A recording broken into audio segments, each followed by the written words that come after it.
How's it going, guys? Hope you're doing well. Thanks for tuning into this episode of the Phil Talk Sports Podcast, solo edition coming at you today, and a little bit of an emergency pod. You can see by the title of the video or on your podcast feed. You can see by the banner underneath me.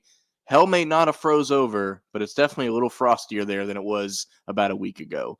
Somehow, someway, Scott Frost has returned to UCF to become their new head coach. And it's been about 2 days since the announcement, 2.5 days since the press conference, which I'm not usually a press conference guy. I don't usually get a lot from those. If your team loses, the coach just says, hey, we got to do better. Your team wins. They might have like one or two little anecdotes, but I don't normally get a lot of, information or enjoyment out of press conferences typically, but this was one that we had to watch, and more on that in a little bit here. But first, we need to backtrack on how we got to this situation. Obviously, 4-8 this year, not good. Losing to Utah on senior night. The only positive coming out of that is R.J. Harvey breaking the all-time touchdown record, passing Kevin Smith, which has sparked the debate of Kevin Smith or R.J. Harvey as the greatest player in UCF history.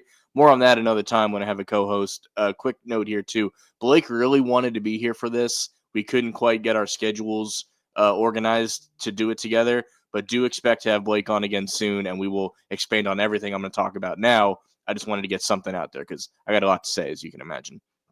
So that was the only positive that came out of our last game of the season this year, ending 4-8. And there was some rumblings because if you guys watched the show, we did a fun little exercise, Blake and I, that what if Gus retired? Who would you want as your next head coach? Thinking that was the only way he wouldn't be our coach next year. I mean, he was owed $12 million if we let him go. You guys know the story at this point. But the news started rumbling around that he was going to step down voluntarily, giving us basically off the hook for the $12 million. And in a move that shocked me anyway, because this is not a move I expected to happen, he's now the offensive coordinator at Florida State. And as far as in-state schools go, outside of UCF, Florida State is one that I hope does relatively well. If they're not playing us, I hope they win most of their games. A lot of friends went to Florida State, had some of them on the show in the early years too.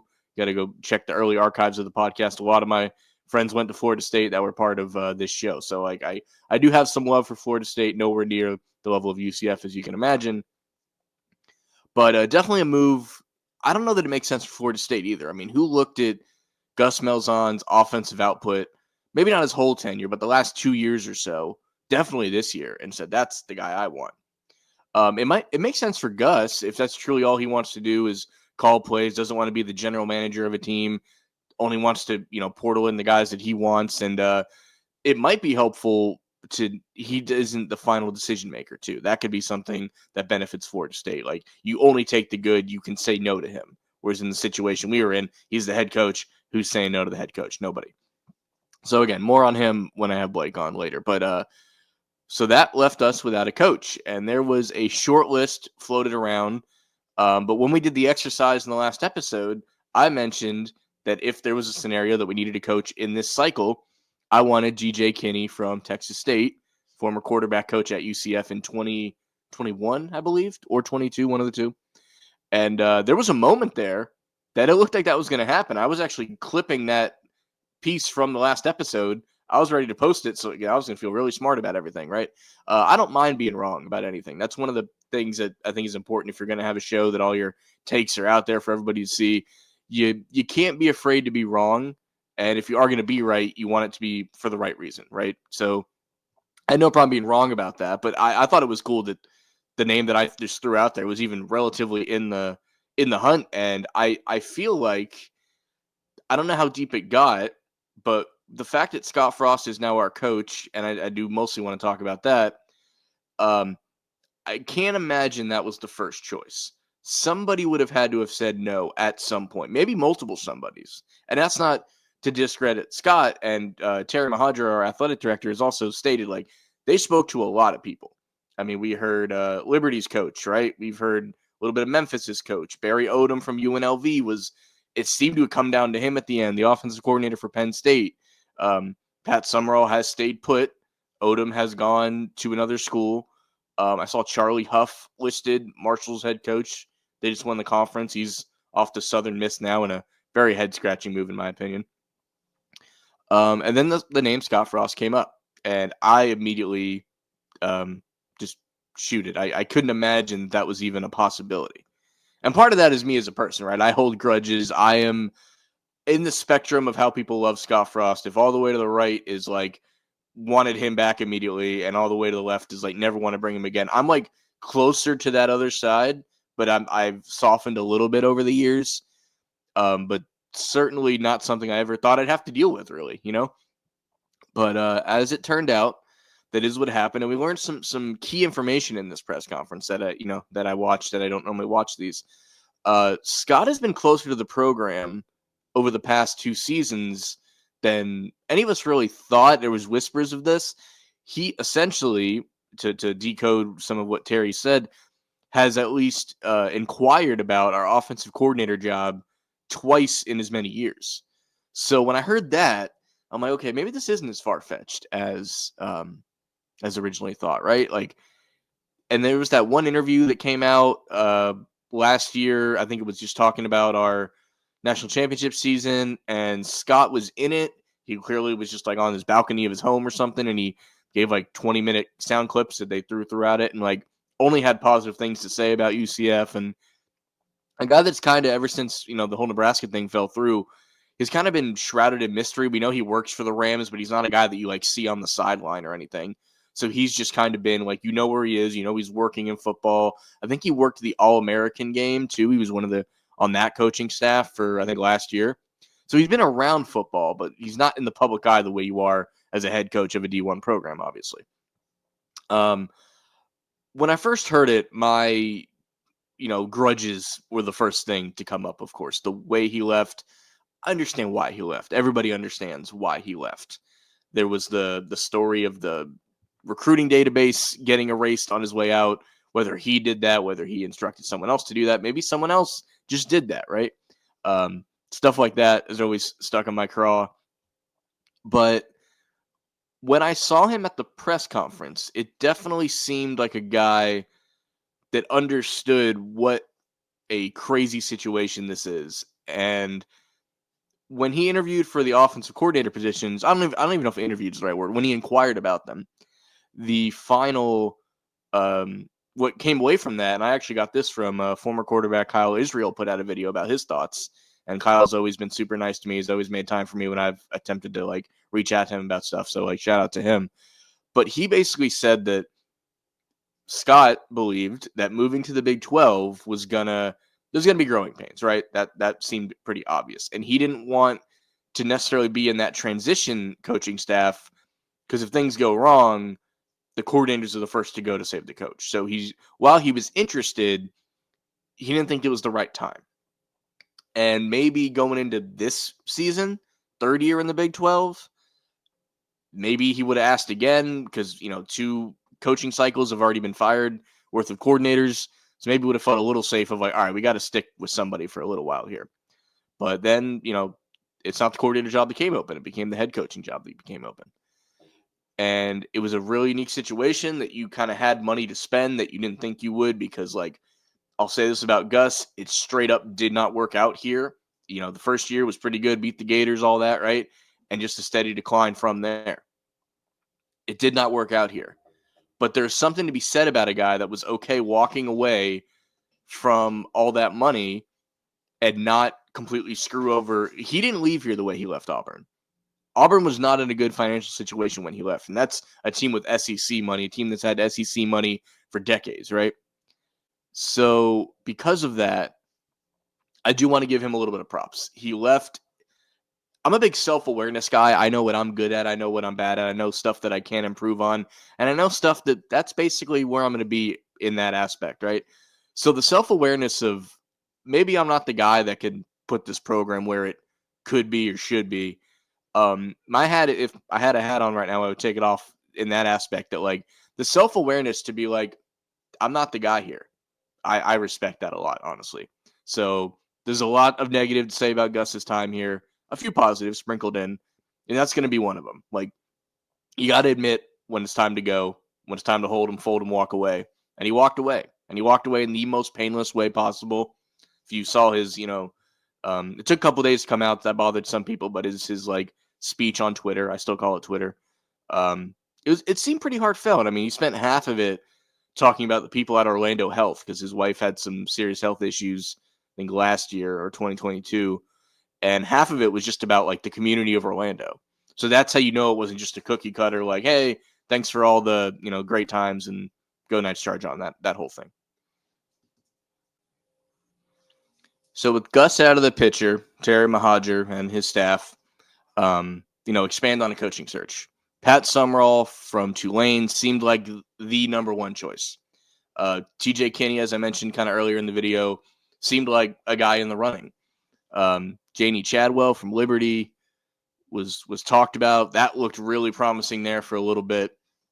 And you don't know who we walked away from. You don't know who we said no to. We don't know who said no to us. As I mentioned, Summerall has got another contract extension. TJ Kinney got 2 contract extensions in like the point of like 3 months.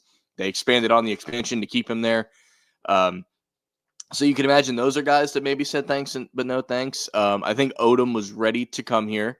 It did appear that way, right? I liked the wild card idea of like a Brian Silverfield from Memphis. That seemed like a guy that just runs a tight ship, and it could have been something that we were looking for. And that was only, proven when Terry Mohajir mentioned, like, I talked to our players of like, what do they want in a new coach? And a lot of them, the overlying themes was discipline and structure. So Silverfield seemed like a guy that would embody those sort of things, in my opinion. But this caught fire, I think, pretty quick. They didn't meet until Friday night. Apparently, somewhere, he left LA. Our group left Florida. They met somewhere in the middle. My guess is Indianapolis because they were going to meet with the offensive coordinator at Penn State. Because I think what did tie this up a little bit is I think Terry eventually knew where he wanted to go, but he did promise and give his word that he would hear out these candidates. And he said, we'll meet on this day. So he wasn't going to do it prior to that. So I know not everybody is in love with Terry Mohajir these days, but like I like what he does as a businessman. I like that he keeps his word. Some people think he's a little too emotional at times. Like, I don't know, I'm a heart on my sleeve kind of guy too. So I understand where that comes from, especially in like a high profile position like that. So Terry's all right by me, in my opinion. Like I've only met him maybe twice very quickly. So it's not a matter of like he's done something for me or anything like that. But a good person, you want a good person, and then you hope they can fill the role. And the first part is checked, in my opinion. So he's on this job, and I do think because a lot of the information was, if it was Scott, like we would have announced him like 4 days ago, and that was my opinion there for a while. I do think the only reason that didn't happen is because there was other opportunities that like, okay, we said we'll talk to you after the Big Ten championship. We're gonna uphold that still. So I think that's the only reason it took longer than it did. Which how you treat people is going to matter in the future. That's going to matter to other coordinators in interview. Hopefully, 10 years from now, when another coach comes around, like it's similar to with the recruits, right? Like if they don't pick you, you don't bash them too much because like the portal's a thing now. They can come back around. You might still get that player in a year or two from now. So how you treat everyone is how you treat anyone, is in my opinion. So I think that was the proper way to handle that. So that brings us to the press conference. Scott shows up with his wife and his kids, and Scott he's 50 now, which it's like, where is the time gone? Or he'll be 50 when the season starts. But a guy that walked in, he understood. He didn't have to say a whole lot to get like how wild this is. He did seem gracious to be back. One of the first things he said is, I hope everyone doesn't expect us to go undefeated again, because this is a process, and I think that's true. And I will say the positives of Scott is low risk, high reward, in the sense of like, if it doesn't work out, we were 4-8 this year. It's not like there's very little to go back down. It's very similar to the 0-12 year, right? Like if we kick the field goal against FIU, it doesn't get blocked, and we beat Furman and we're 2-10. Is that season any better? Not really. It looks worse with the goose egg, right? So there was some positives. Obviously, the space game win, the comeback from TCU. There was things to be happy about this year. RJ Harvey as a human, as a football player, right? That was a huge positive, and we're all looking forward to seeing him on Sundays now. But the overlying factor is it's low risk, high reward with Scott, because one other thing we get with him is something our fan base hasn't had in a long time, at least a little bit of patience. I think this is someone that if we're 6-6 next year and win a bowl or lose a tight one, people will see that as progress, right? Because this is as close to a ground floor rebuild as you can get without really doing it. So where do I stand on the Scott thing is like when all the grudges come up, but when the guy's standing in front of you and he admits, I think the quote was, when you're trying to climb the ladder of success, sometimes you need to stop where you're happy. That spoke a lot. And it really affirmed a lot of things that we've all known, that like he didn't want to go to Nebraska. He felt obligated to go to Nebraska. His dad wasn't in good health and was still with us and living in Nebraska. We knew all that, but like for him to really affirm that, like, I was never, not never, but he had no real desire to go when he did. And I think part of the reason, one of the many reasons he didn't work out in Nebraska, his heart wasn't truly in it. When you only feel obligated to do something, you're only going to do it so well.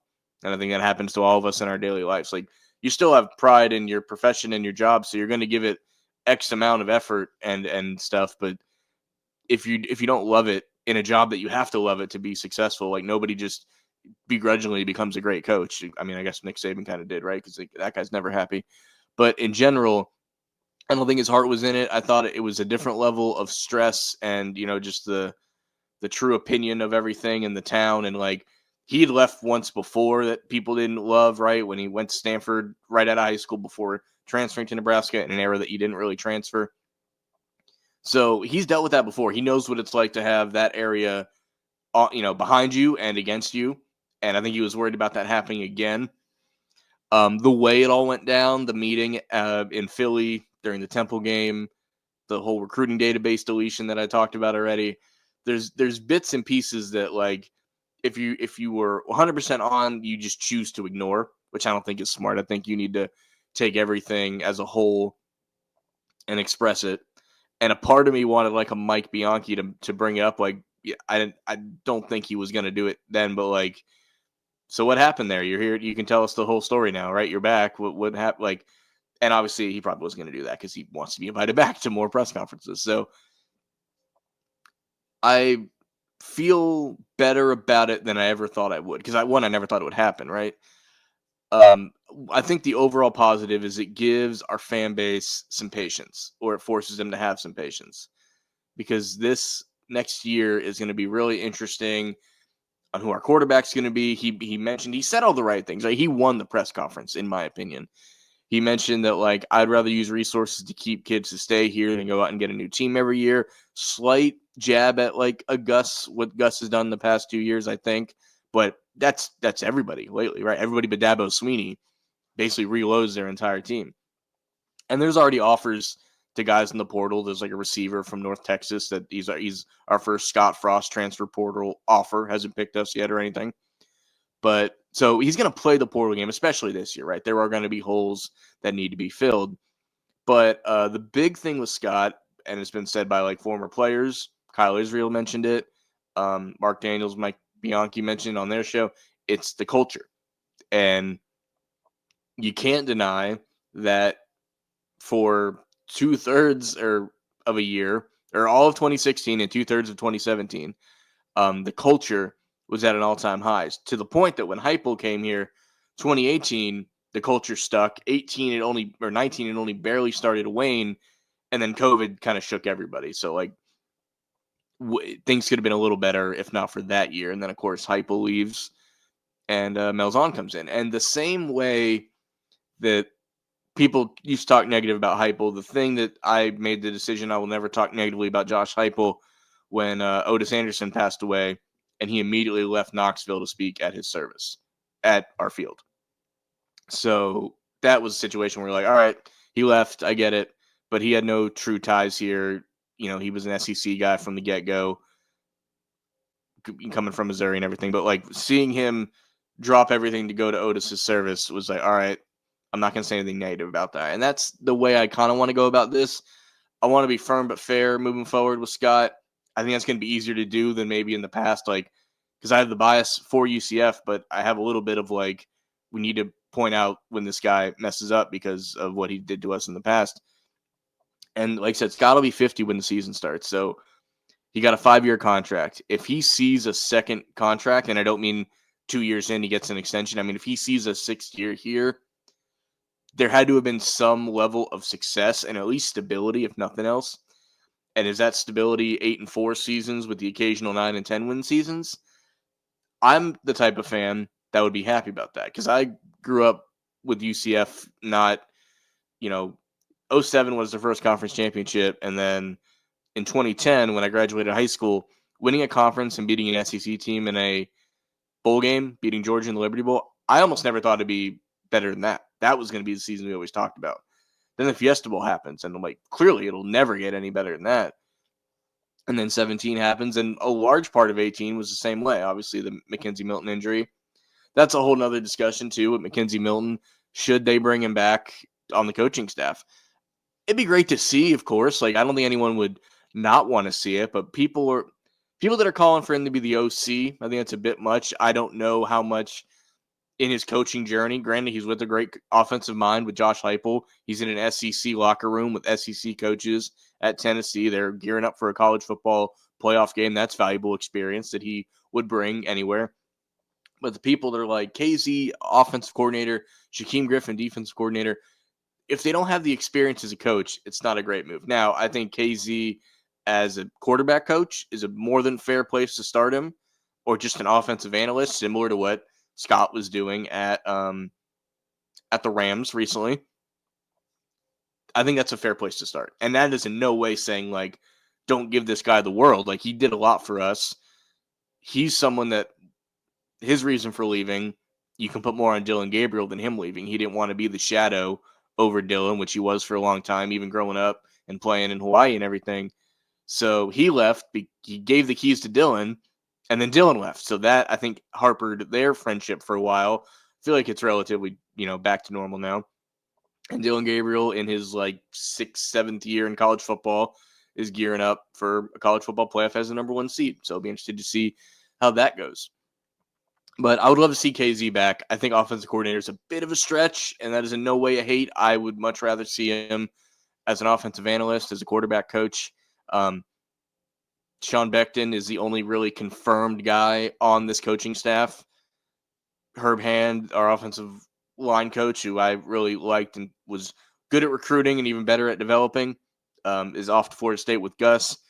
I find it interesting that coaches would follow Gus anywhere given the past 2 years. I don't understand players that would, join him. Like people mentioned, like Thomas Castellanos leaving Boston College, could go to Florida State. Like he left because he wanted to get away from Gus. I can't imagine him wanting to go back to Gus, but it might happen.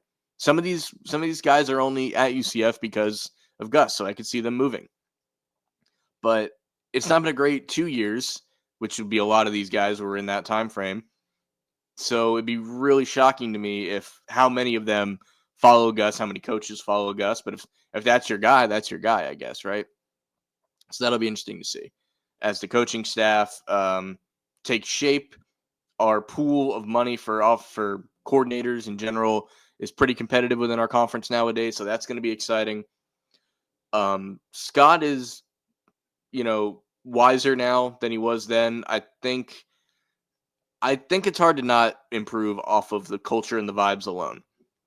So going into this year, me and Blake mentioned like an 8-10 win season seemed probable. Even with all the crap that happened this year, we were like 3 plays away from 7 wins instead of 4. So we are not as far off as one would think, but we are off, right? So I would be interested to see. I'll have more of an opinion, and when Blake comes back, we'll have more of an opinion because by then I think we'll have heard at least a handful of hires in the OC. We may have got a few guys in the portal. This team will start to take shape based on what I see on Twitter. Like Dylan Riss seems happy. Looks like he's going to stay. I don't know about like Corey Brown and other people. A few guys have already chosen to transfer out. We'll see who stays, who doesn't. We'll know more about this roster moving forward. But as far as Scott goes, maybe it only works here, right? We mentioned when he went to Nebraska and it didn't work. It's not always, the grass isn't always greener. It's green where you water it. UCF did okay without him until Gus steadily declined it. Scott Frost didn't do good at all outside of UCF. But maybe that neither of those matter, and maybe the combination of the two is what truly makes the success. And I'm willing to wait and see on that. I don't plan to be overly negative about Scott. I do plan to be harsh when necessary, but I don't plan to be overly harsh when all that comes around. So it's going to be a really interesting take here for a long time. Obviously, this offseason is going to feel like forever because a lot of us, some of us at least, have checked out of the season. Probably they came back in for the space game, right, and then back to the other stuff. So this is going to feel like the longest offseason ever. Obviously, we will have college basketball to give us a little hand. I'm really looking forward to college baseball this year, but that's just me. But the Scott Frost era is back, and we better buckle up because it's going to be an adventure one way or the other. I find it very hard to believe this won't be a net positive. It's a matter of how much of a positive it'll be. But I felt like I needed to come on because I had the opinion of not overly positive about everything. You can forgive the past, you can't forget the past. I felt like he did a good job at the press conference, like acknowledging all of that. He didn't sweep it under the rug. He didn't downplay it. I think other people would have. I think it's really rare for a coach to come back like this in a relatively short amount of time. But it might happen. Like Rich Rodriguez might go back to West Virginia. That's in the whispers now. So like maybe it's going to be a more common thing than previously thought of. But I don't know. It's exciting. It's terrifying. It gives you a weird pit in your stomach because I spent a lot of years rooting against Scott because I was one of those fans. I didn't want Nebraska to do well. I didn't necessarily want to see him get fired, but I guess if you don't do well, that's ultimately going to happen. I mean, I have past episodes on here of when it looked like it was going to happen, when he lost the game in Ireland, when he did get fired. I think that was the last episode I got to record before my house flooded, and I didn't, for like a whole football season, basically didn't get to make episodes. One of my last takes was, the situation with Scott Frost. So it's all out there. It's all documented. I stand by my words. I don't care about being right. I care about getting it right. Quote from Colin Cowherd, one of the few things you can quote that guy for. But we will see moving forward. I wanted to get something out here. Again, Blake really wanted to be here, hopefully in the next week or two, maybe even after Christmas at this rate, because let's be honest, the holidays are crazy. That's when we will expand more on the Scott Frost things. As far as the channel looking ahead, I do have a few more movie reviews in the works, one with Hank, another Adam Sandler movie. Just going to leave that hint there. You guys can decide what you think the next one will be. And then on top of that, Nick, we plan to come back next week to talk college football playoff, bowl games, and all that great stuff. So that's going to do it for me, a quicker episode than usual, but I just wanted to get some thoughts out. I appreciate you guys listening, and hope everyone has a great holidays. Got more episodes in the works. Hope you watch those. Go Knights, charge on, and happy holidays. See you next time.